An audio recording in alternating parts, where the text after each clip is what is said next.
Subject English second, chapter second, topic है हमारा the sentence. Page number बोलिए 10। Page number 10 में देखो इसमें क्या लिखा हुआ है। Every sentence has a subject, part and a verb part. प्रत्येक वाक्य में एक सब्जेक्ट होता है, पार्ट कहलाता है, और एक वर्ब पार्ट होता है, इसे क्रिया कहते हैं।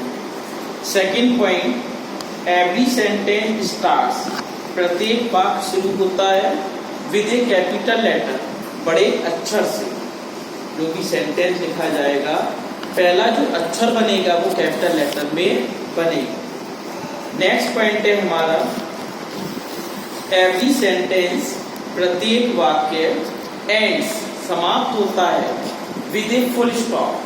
प्रत्येक वाक्य के अंत में फुल स्टॉप आ जाता है। एक क्वेश्चन मार्क, एक प्रश्न सूचक चिन्ह भी आता है, और एन एक्सक्लेमेटरी मार्क, और एक विस्मयादि सूचक चिन्ह आता है। कोई भी चिन्ह आ सकता है। यदि वाक्य हमारा सिंपल सेंटेंस है, साधारण है, तब फुल स्टॉप लगाएंगे। यदि सेंटेंस में प्रश्न पूछा जा रहा है तब हम क्वेश्चन मार्क लगा देते हैं लास्ट में। और जब विस्मयादि सूचक होते हैं वाक्य हमारे, तब हम एक्सक्लेमेशन मार्क लगाते हैं। ये 3 पॉइंट बहुत ही जरूरी होते हैं हमारे किसी भी सेंटेंस को पूरा करने के लिए। जैसे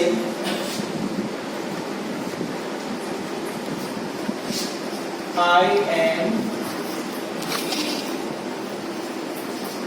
going to out, पहला सेंटेंस। दूसरा सेंटेंस है हमारा जो बनेगा फर्स्ट सेकंड, व्हाट इज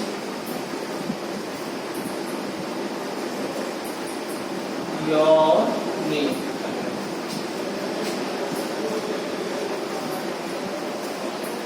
और थर्ड सेंटेंस बनेगा होगा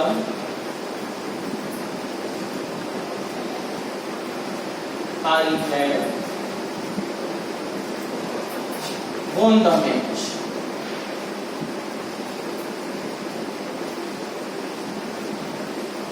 ये 3 सेंटेंस हमने आपको नोट किए। इन 3 सेंटेंस को पहले गहराई से देखो और समझो। I am going to army, first sentence. Second, what is your name. Third, hurrah I have won the match.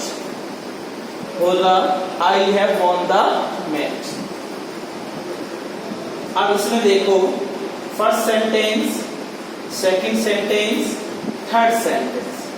अब वो क्या कह रहा है वो देख लें। Every sentence has a subject part and a verb part. प्रत्येक सेंटेंस में एक सब्जेक्ट पार्ट होता है, एक वर्ब पार्ट होता है। समझो, सब्जेक्ट पार्ट कौन सा होता है और वर्ब पार्ट कौन सा होता है। सब्जेक्ट पार्ट में क्या आता है, कर्ता आता है। जो भी काम किया जाता है कर्ता के द्वारा, इसके विषय में कहा जा रहा है। क्या कहा जा रहा है, वो प्रेडिकेट। ये सब्जेक्ट पार्ट है और ये प्रेडिकेट पार्ट है, मतलब वर्ब पार्ट। एक सब्जेक्ट पार्ट होता है जो सब्जेक्ट से स्टार्ट होता है, जहां से वर्ब स्टार्ट होती है, चाहे हेल्पिंग वर्ब हो चाहे मेन वर्ब हो, वो हमारा वर्ब पार्ट कहलाता है। दूसरा sentence, what is your name.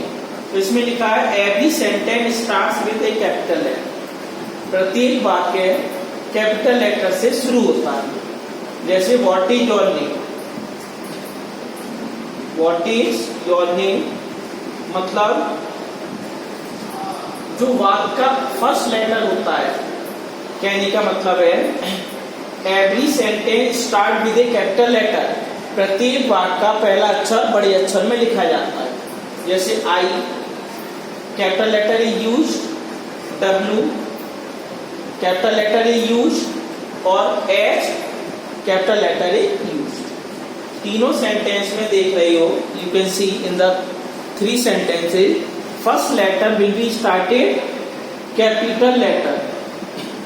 जो पहला लेटर स्टार्ट किया गया है, फर्स्ट लेटर स्टार्ट किया गया है, वो कैपिटल लेटर में स्टार्ट है।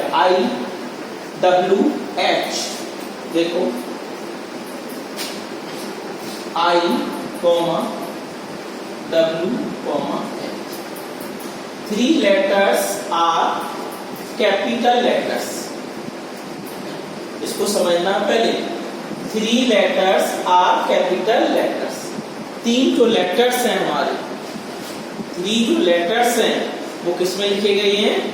कैपिटल लेटर्स में लिखे गए हैं। देख लो, I, W, H तीनों लिखे गए हैं। ये किस में लिखे गए हैं? कैपिटल लेटर्स में लिखे गए। ये क्लियर हो गया। Next, every sentence ends. प्रत्येक वाक्य का अंत होता है, मतलब प्रत्येक वाक्य के अंत में। एवरी सेंटेंस एंड्स मतलब जब वाक्य समाप्त हो जाता है या प्रत्येक वाक्य के अंत में विद फुल स्टॉप क्या लगाते हैं? Full stop. अब ये भी देख लो, फुल स्टॉप, क्वेश्चन मार्क और एक्सक्लेमेशन मार्क, तीनों चीज नोट कर लो। एक होता है हमारा फुल स्टॉप जो पॉइंट करके लगता है, जिसे हम क्या कहते हैं? हिंदी में कहते हैं पूर्ण विराम। क्या कहते हैं? पूर्ण विराम।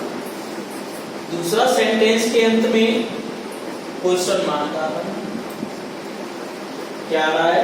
क्वेश्चन मार्क, क्योंकि यहाँ पर क्वेश्चन पूछा जा रहा है, प्रश्न पूछ रही है, व्हाट इज योर नेम, आपका नाम क्या है। तो जैसा सेंटेंस होगा, कहने का मतलब है जिस टाइप का हमारा सेंटेंस होगा, उस सेंटेंस के अंत में हम फुल स्टॉप लगा सकते हैं, हम क्वेश्चन मार्क लगा सकते हैं, हम एक्सक्लेमेशन मार्क लगा सकते हैं, जिसमें आदि बोधक। अब थर्ड वाला देखो, बोले आई have won the match. Exclamation तीनों हमने आपको एग्जाम्पल की सहायता से समझा दिए। जो हमारे मेन पॉइंट थे वो हमने एग्जाम्पल की सहायता से समझा। अब जो नेक्स्ट होगा वो क्लास सेकंड आपको एक्सरसाइज समझाएंगे हम टेस्ट के लिए आगे।